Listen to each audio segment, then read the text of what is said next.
Bismillahirrahmanirrahim. Assalamualaikum warahmatullahi wabarakatuh. Perkenalkan, nama saya Derisma Dwi Handayani, NIM H1A120047. Saya mahasiswa semester 3 dari Prodi Ilmu Pemerintahan Fakultas Hukum Universitas Jambi.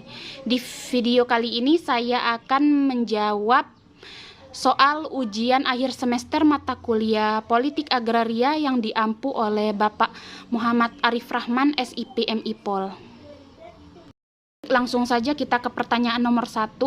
Pertanyaannya, Stolypin Reform menghasilkan adagium land to the tiller. Jelaskan dalam konteks politik agraria. Jadi jawaban saya, land to the tiller dalam konteks politik agraria dijelaskan untuk memikat hati rakyat dan petani yang menderita karena tekanan tuan tanah. Untuk kepentingan politis, fenomena ketimpangan penguasaan dan kepemilikan tanah yang semakin meningkat dan berpengaruh pada meningkatnya kemiskinan dan pengangguran di pedesaan pada dasarnya tidak terlepas dari kebijakan pertahanan yang hanya fokus pada peningkatan produktivitas yang berujung pada pertumbuhan ekonomi. Pertanyaan nomor 2. Di era feodalisme di Indonesia, sistem penguasaan tanah dilakukan dengan sistem appanage. Jelaskan dan berikan contoh penerapannya. Jawaban saya, sistem appanage yaitu sistem pemberian kompensasi atau hadiah, di mana pengguna atas tanah itu dihadiahkan kepada para pejabat dengan syarat kewajiban membayar upeti kepada penguasa pusat dalam bentuk sebagai hasil bumi yang dikumpulkan. Pertanyaan nomor 3, apa saja yang menjadi tujuan UUPA? Jawabannya, tujuan dari pembentukan UUPA pada dasarnya adalah yang pertama, meletakkan dasar-dasar hukum agraria nasional yang merupakan alat untuk membawa kemakmuran, kebahagiaan, keadilan bagi negara dan rakyat, terutama rakyat petani dalam rangka mewujudkan masyarakat adil dan makmur. Ini berarti bahwa sendi-sendi hukum agraria kolonial yang mengabdi kepada kepentingan bangsa penjajah dihapuskan. Berikut hubungan-hubungan sosial ekonomi yang memeras dan merugikan kepada rakyat petani ditiadakan dan diganti dengan tatanan hukum baru yang berangkat dari cita-cita hasil pembentukan negara baru, yakni menciptakan kesejahteraan bagi keseluruhan rakyat. Dalam rangka ini, perjuangan perombakan hukum agraria nasional berjalan erat dengan sejarah perjuangan bangsa Indonesia untuk melepaskan diri dari cengkraman pengaruh sisa-sisa penjajahan, khususnya perjuangan rakyat tani untuk membebaskan diri dari kekangan-kekangan sistem feodal atas tanah dan perampasan kaum modal asing. Yang kedua, meletakkan dasar-dasar untuk mengadakan kesatuan dan kesederhanaan dalam hukum agraria.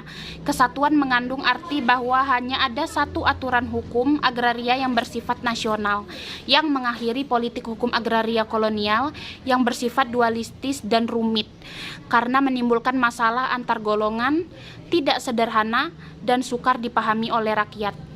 Hal ini disebabkan nilai-nilai hukumnya bersumber dari tatanan sosial ekonomi masyarakat Eropa, khususnya Belanda, yang syarat akan kepentingan ekonomi masyarakat penjajah yang mengambil hasil kerja dari masyarakat yang dijajah. Lalu yang ketiga, meletakkan dasar-dasar untuk memberikan kepastian hukum mengenai hak-hak atas tanah bagi rakyat seluruhnya. Upaya ini menempatkan bahwa bagi rakyat yang telah menguasai tanah dengan sesuatu hak akan dijamin kepastian hukum, dan bagi pemegang haknya akan dikeluarkan sertifikat sebagai tanda bukti pemegang hak. Upaya ini hampir tidak pernah dilakukan oleh pemerintah kolonial, dan bahkan kebanyakan rakyat petani, khususnya di Jawa, tidak mempunyai tanah dengan hak milik karena telah dikuasai negara kolonial. Tuan-tuan tanah partiker, perkebunan-perkebunan swasta asing, dan kaum bangsawan. Akibatnya rakyat petani dalam mengerjakan tanah hanya atas dasar penggarap saja. Pertanyaan nomor 4 yaitu, apa saja yang termasuk dalam cakupan politik etis dan kenapa bisa mempengaruhi masalah agrarian di Indonesia? Jawabannya, Politik etis yaitu kesadaran bahwa negeri Belanda berutang kepada kekayaan yang disedot dari Indonesia yang dijajah dan itu perlu dikembalikan. Dan politik balas budi dikenal dengan tridenya yaitu emigrasi, irigasi, dan edukasi. Ini dimaksud untuk menciptakan kesejahteraan rakyat dan meningkatkan infrastruktur agroindustri. Dalam rangka politik etis, pada tahun 1904 didirikan lumbung desa, bank kredit rakyat, dan rumah-rumah gadai pemerintah, serta juga diadakan pengawasan penjualan candu pada rakyat. Dengan melambagakan pelayanan-pelayanan ini, maka beberapa sumber penderitaan rakyat dapat ditanggulangi, antara lain lintah darat, paceklik, kekurangan modal, dan lain sebagainya. Di samping itu, dengan politik pasifikasinya, Gubernur Jenderal Van Hens mulai timbul ketentraman dan ketertiban yang baik. Pada zaman politik etis ini pula dilakukan pengaturan khusus mengenai tanah-tanah partikelir, yakni mulai diakuinya hak-hak penduduk atas tanah dan hasil kerjanya.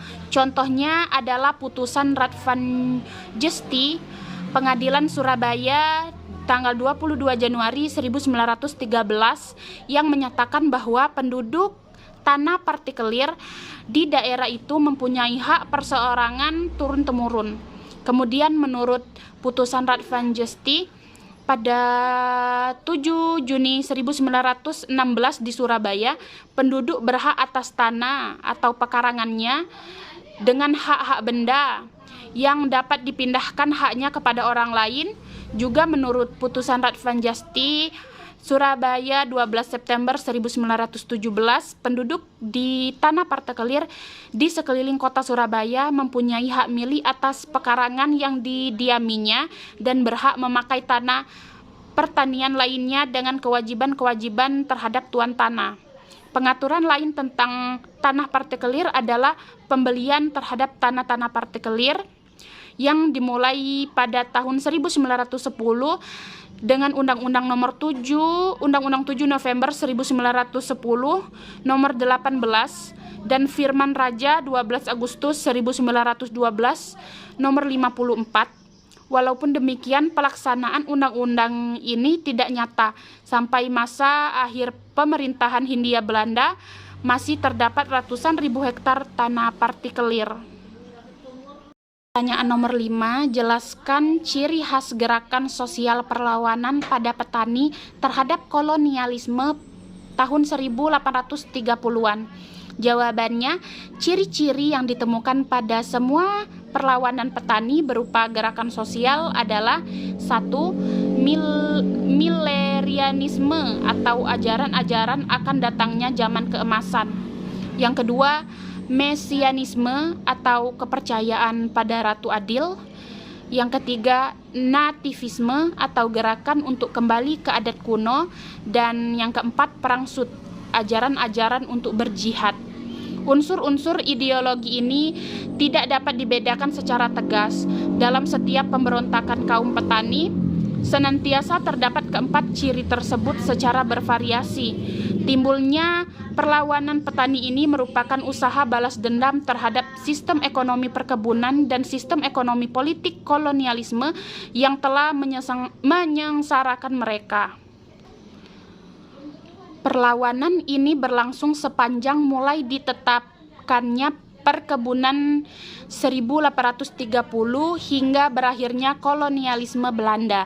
Bentuk-bentuk resistensi ini bervariasi mulai dari yang sifatnya demonstrasi saja seperti peristiwa Cimareme tahun 1919 hingga yang bersifat pemberontakan seperti pemberontakan petani Banten tahun 1888. Mulai dari tindakan-tindakan individu seperti perlawanan Si Pitung hingga kolektif seperti gerakan rakyat Samin, mulai dari skala lokal seperti pemberontakan Ciomas 1886 hingga regional seperti perang Diponegoro tahun 1825 sampai 1830, mulai dari yang tergolong spontan seperti peristiwa Entong Gendut 1916 hingga tergolong terorganisir seperti pemberontakan Sarekat Islam lokal sejak kolonialisme dimulai hingga berakhir tahun 1942. Perlawanan protes petani berjumlah ribuan, baik kecil maupun besar. Baik, pertanyaan nomor 6, yaitu berbagai organisasi underbow partai politik dalam pergerakan petani di masa lalu banyak dan aktif. Sebutkan salah satu dan jelaskan kegiatannya secara ringkas. Baik, jawabannya yaitu SOBSI atau Sentral Organisasi Buruh Seluruh Indonesia. Dibentuk di Indonesia pada tanggal 29 November tahun 1946. SOBSI merupakan serikat buruh terbesar yang pernah ada di Indonesia. SOBSI memiliki hubungan kuat dengan PKI dan sebagian besar pengurusnya adalah aktivis partai tersebut seperti Harjono, Jono, dan Setiaji Sugondo. SOBSI terlibat pula dalam pemberontakan Madiun pada tahun 1948. Pertanyaan nomor 7, jelaskan yang menjadi penyebab pelaksanaan Undang-Undang Pokok Agraria sangat terhambat. Jawabannya, alasan umum UUPA sangat terhambat adalah administrasi yang buruk, korupsi, dan oposisi dari pihak tuan tanah dalam bentuk manipulasi. Jadi pelaksanaan UUPA dan UUPBH menimbulkan ketidakpuasan pada kedua pihak, yaitu buruh tani, petani kecil, dan pihak tuan tanah. Itulah alasan mengapa pelaksanaan UUPA sangat terhambat. Pertanyaan nomor 8, siapa yang disebut sebagai 5 kelas sosial pedesaan menurut Nur Fauzi dalam Petani dan Penguasa? Jawabannya, pengkelasan sosial di pedesaan didasarkan atas seberapa besar ia menguasai tanah. Menurut keadaan pertanian di Jawa dapat dibedakan kelas-kelas sosial, yaitu yang pertama tuan tanah. Tuan tanah adalah pemilik tanah mulai dari 10 hektar ke atas hingga ratusan hektar. Mereka tidak mengerjakannya sendiri, melainkan menyewakannya pada pihak lain dengan sewa berupa uang atau hasil bumi secara bagi hasil. Yang kedua, petani kaya adalah orang yang memiliki tanah 5-10 hektar, tetapi ia ikut mengerjakan tanahnya sendiri. Meskipun demikian, mereka lebih senang memperkerjakan buruh tani daripada pihak lain dengan bagi hasil. Mereka hidup makmur dari eksploitasi tenaga buruh tani. Yang ketiga, yaitu petani sedang, meliputi petani yang memiliki tanah 1-5 hektar. Mereka mengerjakan tanahnya sendiri dengan alat-alat pertaniannya sendiri. Hasil perolehan dari usaha taninya mampu menghidupi keluarga. Yang keempat, petani miskin, dicirikan dengan pemilikan tanah yang sempit atau kurang dari 1 hektar. Kehidupannya tidak cukup hanya dari hasil taninya, karena petani miskin mengerjakan tanah petani kaya ataupun tuan tanah dengan cara sebagai buruh atau bagi hasil. Lalu yang kelima, yang terakhir adalah buruh tani. Mereka pada umumnya tidak memiliki alat produksi sama sekali atau tidak memiliki tanah. Kehidupannya bergantung sepenuhnya pada tenaga yang ia jual, terutama pada petani kaya. Pertanyaan nomor 9, penolakan terhadap UUPA pada tahun 1960 terjadi di tingkat elit. Ada 3 golongan terpecah. Sebutkan dan jelaskan pendapat umum masing-masing golongan. Jawabannya, golongan yang pertama adalah mereka yang percaya semua undang-undang dibuat dengan niat baik untuk menjamin hak dan kewajiban masyarakat, sehingga tentunya UUPA dan peraturan-peraturan pelaksanaannya sangat dapat diandalkan sebagai sarana perlindungan hak-hak masyarakat yang dirugikan dalam sengketa. Sengketa agraria struktural terjadi karena penyimpangan dari pejabat berperilaku menyimpang dalam penggunaan kewenangannya. Lalu golongan yang kedua adalah mereka yang percaya bahwa UUPA adalah produk hukum yang memuat jaminan-jaminan hak-hak masyarakat. namun ia dilingkupi oleh berbagai undang-undang dan peraturan pelaksananya yang menyimpangkan UU-PA tersebut. UU-PA adalah hukum yang berkarakter responsif yang reproduksi di masa Orde Lama. Namun ia dilingkupi oleh berbagai undang-undang dan peraturan pelaksanaan yang diproduksi di Orde Baru yang pada umumnya berkarakter represif. Dalam rumusan lain dinyatakan bahwa UU-PA bersifat populis namun dikelilingi oleh peraturan yang kapitalistik. Golongan ini mempersepsikan sengketa agraria struktural disebabkan oleh orientasi pembangunan rezim Orde Baru yang mendahulukan pertumbuhan modal industri dan proyek-proyek pemerintah daripada kepentingan penguasaan agraria rakyat banyak. Hukum agraria yang diproduksi adalah subsistem dari pertumbuhan ekonomi sehingga orientasinya adalah memberi dukungan legalitas pada pemodal besar maupun proyek pemerintah. Golongan yang ketiga adalah mereka yang menganut ideologi pasar bebas dan melihat bahwa sengketa agraria itu merupakan satu bagian dari pencipta biaya ekonomi tinggi dan karenanya harus dikurangi seminimal mungkin. Hukum agraria harus direformasi agar tercipta kenyamanan berusaha bagi para pelaku bisnis. UU-PA merupakan rintangan besar karena dengan UU-PA intervensi negara terhadap pengadaan tanah terlampau besar. Kenyataan yang mereka pedulikan adalah atas dasar hak menguasai dari negara, mesin-mesin negara, terutama birokrasi melakukan pengaturan dan fasilitasi pengadaan tanah skala besar. Dan daripadanya beban yang ditanggung oleh pelaku bisnis adalah biaya atau rente yang terlampau besar. Sengketa agraria tumpang tindih alokasi tanah dan kegagalan penyelesaiannya merupakan salah satu penyumbang terbesar bagi terbentuknya hambatan investasi. High cost economy ini harus dipangkas melalui pelucutan kekuasaan intervensi negara dengan perekonomian, khususnya di pasar. Golongan ini mempromosikan apa yang mereka sebut of efficient land market, di mana pasar tanah merupakan jalan utama bagi bisnis memperoleh tanah-tanah sebagai alas dari usaha mereka. Jawaban utama dari sengketa tanah adalah pemantapan status hukum dari tanah-tanah rakyat melalui program pendaftaran tanah. Tapi sekaligus dengan ini, sektor bisnis bisa memperoleh tanah tanpa perlu menimbulkan sengketa yang berarti. Pertanyaan nomor 10.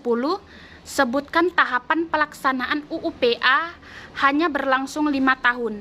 Apa yang belum tercapai dalam 5 tahun awal pelaksanaannya dan mengapa? Jawabannya, belum adanya kemakmuran, kebahagiaan, dan keadilan bagi negara dan rakyat, terutama rakyat tani dalam rangka masyarakat adil dan makmur. Meletakkan dasar-dasar untuk pengadaan kesatuan dan kesederhanaan dalam hukum pertanahan. Meletakkan dasar-dasar untuk memberikan kepastian hukum mengenai hak-hak atas tanah bagi rakyat seluruhnya. Hal ini belum bisa tercapai dengan baik. Pertanyaan nomor 11. Jelaskan gaya politik Orde Baru yang mempengaruhi masalah agraria di Indonesia. Jawabannya, gaya politik Orde Baru yang mempengaruhi masalah agraria adalah adanya kesenjangan sosial atas kepemilikan tanah. Pada masa Orde Baru, sistemnya tegas, namun persoalan tanah seolah diabaikan dan juga data-data yang ada di lapangan tidak akurat dengan kepemilikan tanah yang sesungguhnya, serta masih banyak kerugian terhadap ketegasan pada masa Orde Baru. Pertanyaan nomor 12, jelaskan yang bukan sektor agrarian yang menjadi andalan Orde Baru dan kenapa? Jawabannya yaitu UMKM atau usaha mikro kecil menengah menjadi salah satu andalan dalam masa Orde Baru. Namun UMKM tidak termasuk ke dalam sektor agraria. Hal ini karena UMKM lebih terfokus untuk dapat meningkatkan pendapatan atau wawasan tentang sumber daya manusia yang ada. Peran Kementerian Koperasi dan UKM cukup vital dalam menyumbangkan redistribusi dan legalisasi tanah. Dengan pemberdayaan yang digencarkan Kementerian ATR BPN melalui gugus tugas reforma agraria, penyiapan subjek penerima tanah dalam kelembagaan ekonomi yang bersendikan gotong royong, memastikan rakyat mempertahankan dan tidak memperjualbelikan tanah, serta terkoneksi dalam kesatuan produksi dan distribusi hasil pertanian secara kolektif. Tentunya hal ini tidak cukup untuk menjadi andalan dalam sektor agraria.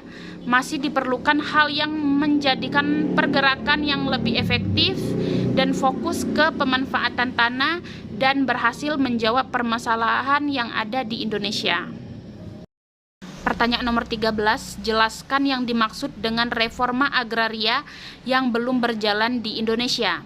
Jawabannya, reforma agraria atau disebut juga pembaharuan agraria adalah proses restrukturasi atau penataan ulang susunan kepemilikan, penguasaan, dan penggunaan sumber-sumber agraria, khususnya tanah, untuk kepentingan rakyat kecil yaitu petani, buruh tani, tunakisma, dan lain-lain, secara menyeluruh dan komprehensif atau lengkap.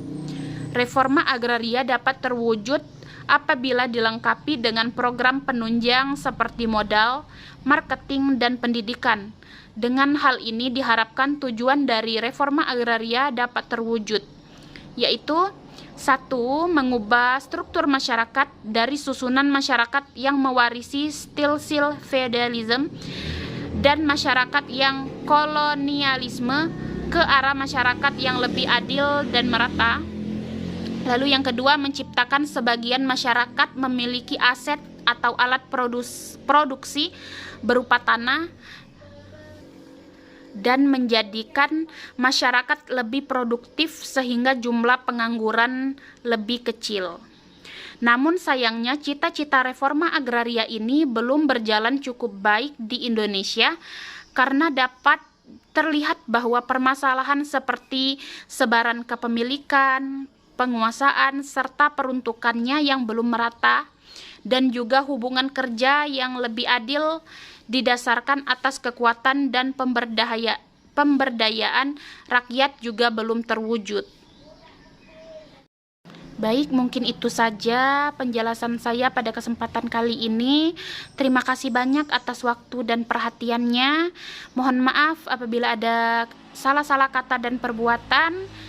Akhir kata, wabillahi taufiq wal hidayah. Wassalamualaikum warahmatullahi wabarakatuh.